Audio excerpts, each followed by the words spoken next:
자고 일어나면 세상이 달라져 있습니다. 어제의 뉴스가 오늘은 아무 의미가 없고, 어제 안전하던 직장이 오늘은 불안의 근원이 됩니다. 어제까지 오르던 주식이 오늘은 폭락하고, 어제까지 믿었던 정책이 오늘은 뒤집힙니다. 마치 발밑에 땅이 하루가 멀다 하고 흔들리는 것 같습니다. 사람들은 그 불안 속에서 두 가지 반응을 보입니다. 한쪽은 움직이지 않습니다. 위기 속에서 한 발자국도 내딛지 못하고 그저 버티는 데만 에너지를 씁니다. 다른 한쪽은 두려움에 떠밀려 잘못된 결정을 합니다. 팔아야 할 때 사고, 사야 할 때 팔고, 가야 할 때 멈추고, 멈춰야 할 때 달립니다. 그러나 이 혼란 속에서 정반대의 길을 걷는 사람들이 있습니다. 그들은 세상이 요동칠 때 오히려 한 발 더 앞으로 나아갑니다. 남들이 발을 빼는 자리에 들어가고, 남들이 버리는 것을 주워 담습니다. 이들이 바로 경제사의 판도를 바꾼 사람들입니다. 그 대표적인 인물이 존 D. 록펠러입니다. 그는 역사상 가장 부유했던 인물 중 하나였지만 그의 부는 운이 아니라 위기 속에서 만들어졌습니다. 오늘 우리는 그가 어떻게 위기를 기회로 바꿨는지, 그리고 현대인인 우리가 그 철학을 어떻게 적용할 수 있는지 함께 살펴보겠습니다. 위기 속에서 길을 찾는 법. 록펠러의 청년 시절은 결코 평탄하지 않았습니다. 그가 사회에 첫 발을 내딛던 시기, 미국은 대공황과 금융위기로 휘청거렸습니다. 은행이 하루아침에 문을 닫고 평생 일군 재산이 종이 조각이 되는 광경이 그의 눈앞에서 벌어졌습니다. 거리는 일자리를 잃은 사람들로 가득했고, 기업들은 파산을 선언하며 문을 걸어 잠갔습니다. 대부분의 사람들은 그 시기를 암흑기로 기억했습니다. 그러나 록펠러는 그 속에서 다른 것을 보았습니다. 그는 이렇게 회상합니다. 나는 위기 속에서 돈을 잃은 사람들을 보았다. 그리고 그들의 빈자리를 채울 방법을 생각했다. 그에게 위기는 단순한 재앙이 아니라 판을 다시 짜는 순간이었습니다. 사람들이 두려움에 얼어붙어 있을 때 그는 호기심을 가졌습니다. 가격이 폭락하면 왜 폭락했는지 이유를 분석했고, 사람들이 서둘러 팔아치울 때 왜 그들이 그렇게 행동하는지 관찰했습니다. 그 과정에서 그는 중요한 사실을 깨달았습니다. 위기 속에서 사라지는 건 기업이나 시장이 아니라 사람들의 자신감이라는 것을. 그 자신감이 무너지는 순간 그 자리를 차지할 사람에게 문이 열렸습니다. 오늘날 우리의 상황도 비슷합니다. 물가와 금리가 하루가 다르게 변하고, 환율이 출렁이며 경제 전망은 뉴스마다 다릅니다. 이럴 때 대부분의 사람들은 움직이지 못합니다. 결정을 미루고 기회를 놓칩니다. 그러나 록펠러의 관점은 달랐습니다. 그는 위기 때일수록 시장 한복판을 바라봤습니다. 남들이 두려워하는 순간이 기회의 문턱이라는 걸 알고 있었기 때문입니다. 그리고 이 태도는 그를 단순한 생존자가 아니라 승자로 만들었습니다. 감정보다 데이터로 판단하라. 위기 속에서 가장 먼저 무너지는 것은 경제가 아닙니다. 가장 먼저 무너지는 것은 바로 사람들의 마음입니다. 사람들은 숫자보다 뉴스의 어조에 반응합니다. 그래프보다 주변 사람들의 표정에 영향을 받습니다. 한 번의 폭락 뉴스에 지금까지 세운 계획을 전부 버리고 확실하지 않은 소문 하나에 평생 모은 돈을 움직입니다. 그러나 록펠러는 감정에 휘둘리지 않는 사람이었습니다. 그는 위기 속에서도 차갑게 현실을 바라보았습니다. 그가 의지한 건 감정이 아니라 데이터였습니다. 위기가 터질 때마다 그는 신문 헤드라인보다 기업의 재무제표를 먼저 읽었습니다. 주변 사람들이 끝났다고 말할 때 그는 매출과 부채 비율을 계산했습니다. 시장이 패닉에 빠질수록 그의 판단은 오히려 더 느려지고 더 꼼꼼해졌습니다. 그는 이렇게 말했습니다. 숫자는 거짓말하지 않는다. 하지만 사람은 거짓말한다. 여기서 말하는 거짓말은 의도적인 사기가 아니라 두려움과 욕심이 만들어낸 왜곡된 판단이었습니다. 오늘 우리의 상황도 같습니다. 주식 시장이 흔들릴 때 대부분은 차트를 제대로 읽지 않습니다. 환율이 오를 때 실제 수치보다 유튜브 영상 제목에 더 영향을 받습니다. 그래서 더 많이 흔들리고 더 자주 후회합니다. 그렇다면 록펠러식 접근은 무엇일까요? 첫째, 정보의 출처를 가려라. 모든 뉴스가 사실을 전하는 것은 아닙니다. 사실이더라도 그 정보가 당신에게 필요한 건 아닙니다. 둘째, 숫자를 직접 확인하라. 기업이라면 재무제표, 경제라면 물가지수, 환율과 금리 변화 같은 공식 데이터를 먼저 보아야 합니다. 셋째, 의사결정 속도를 늦춰라. 감정이 치솟을 때는 의사결정을 미루는 게 이기는 길입니다. 록펠러는 위기 때 하루, 이틀, 일주일을 더 기다렸습니다. 그 사이에 감정은 식고 판단은 또렷해졌습니다. 우리가 배우는 교훈은 명확합니다. 위기 속에서 당신의 적은 시장이 아니라 당신의 감정입니다. 그리고 그 감정을 이기는 도구는 데이터뿐입니다. 작은 확실성을 쌓아라. 록펠러는 처음부터 석유 제국을 세운 사람이 아니었습니다. 그의 시작은 한 명의 평범한 회계사였습니다. 그가 다루던 건 수백만 달러가 아니라 작은 거래 장부와 단 몇 장의 영수증이었습니다. 하지만 그는 그 작은 숫자를 허투루 보지 않았습니다. 록펠러는 말했습니다. 작은 일을 완벽히 하면 큰 일은 저절로 온다. 그가 말한 작은 일이란 단순히 사소한 일을 뜻하는 게 아니었습니다. 그건 매일 반복되는 작지만 확실한 성과를 말했습니다. 그는 회계사 시절 모든 거래를 꼼꼼하게 기록했습니다. 1달러가 들어오고 나가는 경로를 하나도 빠짐없이 적었습니다. 그리고 이 습관은 그가 석유 사업에 뛰어든 후에도 이어졌습니다. 계약 하나, 지출 하나, 거래 하나를 확실하게 끝내는 것. 이것이 쌓이고 쌓여 그의 평판과 신뢰를 만들었습니다. 경제가 불안할수록 사람들은 큰 한방을 찾습니다. 하루아침에 상황을 바꿔줄 기적 같은 투자, 거대한 계약, 단번에 부자가 될 방법. 하지만 이런 시대일수록 그런 욕심이 가장 위험합니다. 진짜 안전망은 작은 확실성을 쌓는 데서 나옵니다. 예를 들어 하루 10분 투자 공부, 매일 한 줄 지출 기록, 한 달에 한 권 경제 서적 읽기. 겉으로 보면 사소해 보입니다. 하지만 이 작은 습관이 당신을 위기 속에서 살아남는 사람으로 만듭니다. 록펠러에게 작은 확실성은 위기 속에서도 계속 움직일 수 있는 동력이었습니다. 경기가 침체돼도 그는 매일 거래처와 연락했고 시장 상황을 기록했습니다. 작은 단위의 성공과 신뢰가 그의 사업을 서서히 확장시켰고 위기가 끝난 뒤 그는 이미 다음 기회를 잡을 준비가 되어 있었습니다. 오늘 우리에게 필요한 것도 같습니다. 불확실한 시대일수록 매일 하는 작은 행동을 정하고 그것을 꾸준히 지키는 것. 주식이든 부동산이든 사업이든 당장 큰 이익이 안 나더라도 작은 성과가 매일 쌓이면 당신의 자산은 무너질 수 없습니다. 작은 확실성은 당신의 삶을 지키는 방패이자 위기 이후 더 멀리 나아가게 하는 발판입니다. 기회는 준비된 자에게 온다. 위기 속에서 기회가 눈앞에 나타난다고 해서 아무나 그것을 잡을 수 있는 건 아닙니다. 기회는 늘 준비된 사람에게만 미소를 짓습니다. 록펠러는 위기 속에서 기회를 잡을 수 있었던 이유를 단 한마디로 설명했습니다. 나는 준비된 상태로 기다렸을 뿐이다. 그 준비란 그저 마음가짐을 뜻하는 것이 아니었습니다. 그는 위기가 터지기 훨씬 전부터 철저하게 자신을 단련했습니다. 시장 구조를 분석했고 자금의 흐름을 이해했으며 각 분야에서 믿을 수 있는 인맥을 만들었습니다. 그는 새로운 사업을 시작할 때 항상 만약 지금 경제가 무너진다면 을 가정하고 대비책을 세웠습니다. 그래서 진짜 위기가 닥쳤을 때 그는 당황하지 않았습니다. 다른 사람들이 허둥대는 사이 그는 이미 정해둔 계획대로 움직였습니다. 오늘날 우리의 상황도 마찬가지입니다. 경제 뉴스가 하루가 멀다 하고 바뀌고 금리와 환율이 요동치는 지금 위기가 언제든 닥칠 수 있다는 사실을 이미 알고 있어야 합니다. 그렇다면 우리가 할 일은 분명합니다. 위기가 오기 전에 체력을 다지고 지식을 쌓고 자금을 준비하는 것입니다. 록펠러는 기회를 찾는 사람이 아니라 기회가 찾아오는 사람이었습니다.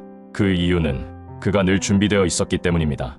그는 석유 사업을 확장하기 전부터 산유지와 정유시설, 운송망까지 전체 흐름을 하나로 묶을 계획을 갖고 있었습니다.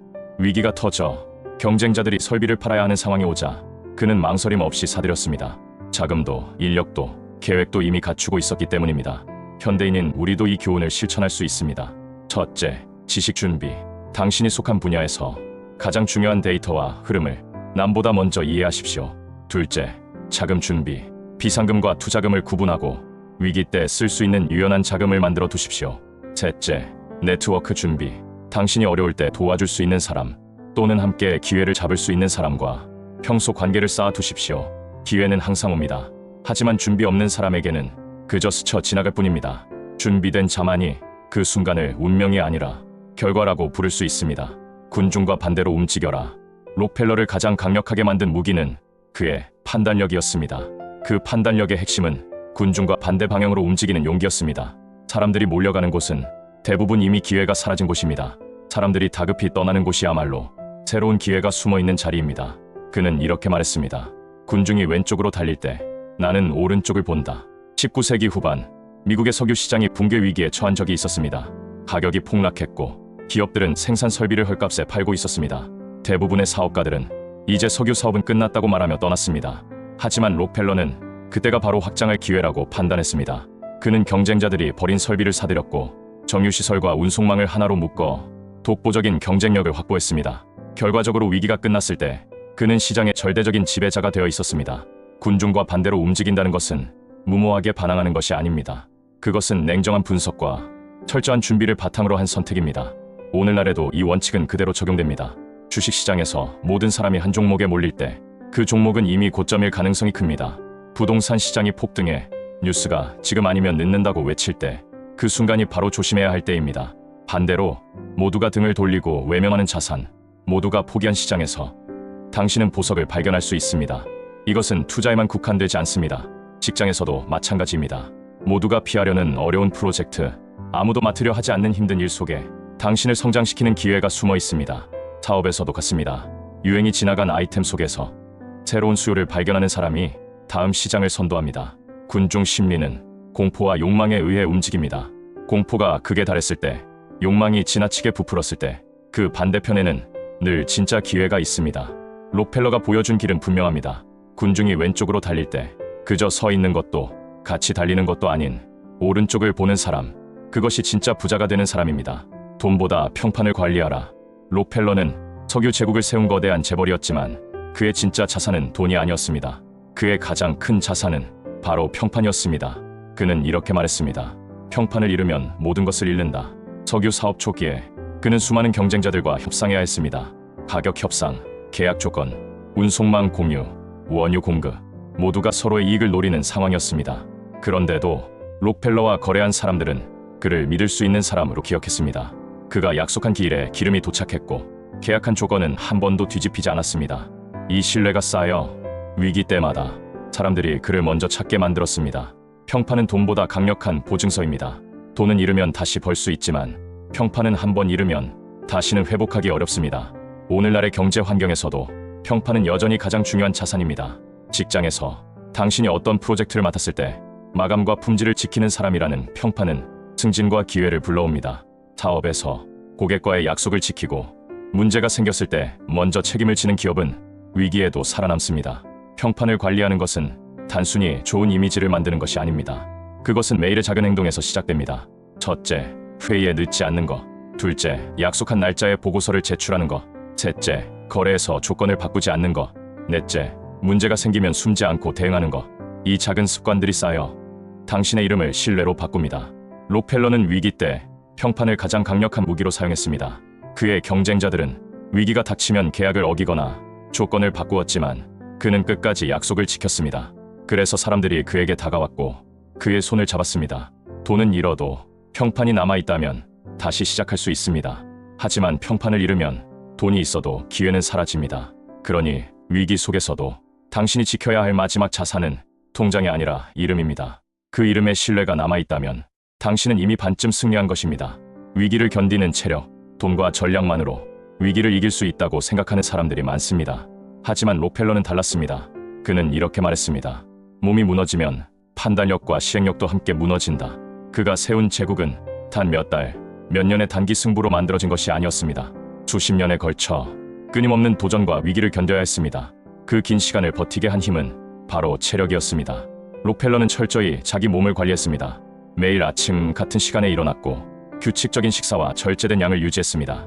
과음이나 과식을 하지 않았으며 걷기와 가벼운 운동을 꾸준히 이어갔습니다. 그에게 체력은 단순한 건강의 문제가 아니라 사업을 지탱하는 전략 자산이었습니다. 위기 속에서는 순간의 판단이 미래를 결정합니다. 하지만 몸이 지쳐 있으면 판단은 흐려지고 결정은 늦어지며 실행은 느려집니다. 체력이 무너지면 마음도 무너집니다. 현대 사회도 마찬가지입니다. 경제 위기나 직장 내 경쟁에서 버틸 수 있는 사람은 몸과 마음의 기본 체력을 유지한 사람입니다. 첫째, 잠이 부족한 사람은 불안감에 더 민감하게 반응합니다. 둘째, 운동을 하지 않는 사람은 스트레스에 취약합니다. 셋째, 식습관이 무너진 사람은 집중력과 회복력이 떨어집니다. 그러니 불안한 시대일수록 체력 관리는 사치가 아니라 필수입니다. 매일 30분이라도 걷고 잠을 충분히 자고 균형 잡힌 식사를 하는 것. 이 단순한 습관이 당신을 위기 속에서 끝까지 버티게 하는 연료입니다. 록펠러는 몸과 마음이 안정된 상태에서만 큰 결정을 내렸습니다. 그는 침착함은 강자의 표식이라고 말했습니다. 그리고 그 침착함은 체력이 뒷받침될 때만 유지됩니다. 위기는 길게 옵니다. 하루, 한 달, 1년이 아니라 때로는 몇 년씩 지속됩니다. 그 기간을 버티는 힘이 없다면 기회가 와도 잡을 수 없습니다. 그러니 위기 속에서 당신이 가장 먼저 투자해야 할 곳은 주식 계좌가 아니라 몸입니다. 몸이 버티면 마음도 버티고 마침내 당신의 계획도 끝까지 갈 수 있습니다. 긴 안목으로 승부하라. 록펠러는 하루, 한 달, 심지어 1년의 흐름에도 쉽게 흔들리지 않았습니다. 그의 계획은 10년, 20년, 때로는 30년을 내다봤습니다. 그래서 단기 손실이 발생해도 그는 결코 동요하지 않았습니다. 그가 석유 사업에 뛰어들었을 때 가격 변동은 심했고 정치적 불확실성도 컸습니다. 하지만 그는 눈앞의 가격이 아니라 산업의 미래를 바라봤습니다. 석유가 앞으로 더 많은 산업을 움직이는 혈액이 될 것이라는 확신을 가지고 있었던 것입니다. 그 확신은 하루의 뉴스나 몇 주의 시장 상황으로 흔들리지 않았습니다. 첫째, 긴 안목은 위기에서 당신을 지켜줍니다. 경제가 흔들릴 때 단기적인 움직임만 보고 대응하면 결국 더 큰 흐름에서 길을 잃습니다. 긴 안목을 가진 사람은 하루의 손실이 아니라 10년 후의 위치를 봅니다. 그렇기에 불필요한 공포와 흥분에서 벗어날 수 있습니다. 둘째, 긴 안목은 기회를 선별하게 만듭니다. 모든 기회가 당신에게 필요한 것은 아닙니다.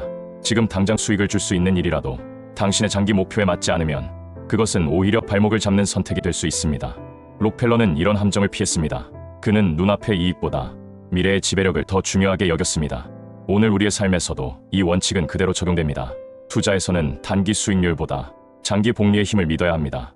커리어에서는 당장의 연봉 인상보다 10년 후 내가 설 자리를 고려해야 합니다. 사업에서는 빠른 매출 성장보다 오래가는 고객과 브랜드를 만드는 데 집중해야 합니다. 록펠러가 우리에게 남긴 마지막 교훈은 분명합니다. 위기는 언젠가 끝납니다. 하지만 그 끝에서 웃을 수 있는 사람은 미래를 바라보고 준비해온 사람입니다. 눈앞의 파도에만 시선을 두지 마십시오. 그 너머의 대륙을 바라보십시오. 그것이 긴 안목으로 승부하는 사람의 길입니다. 결론적으로 자고 일어나면 바뀌는 이 혼란한 경제 속에서 우리가 록펠러에게서 배울 수 있는 교훈은 하나입니다. 위기는 기회다. 그러나 그 기회는 준비된 자, 흔들리지 않는 자, 그리고 군중과 반대 방향으로 걸을 수 있는 자에게만 주어진다. 당신이 그 사람이 된다면 이 불확실한 시대는 오히려 당신을 위한 무대가 될 것입니다.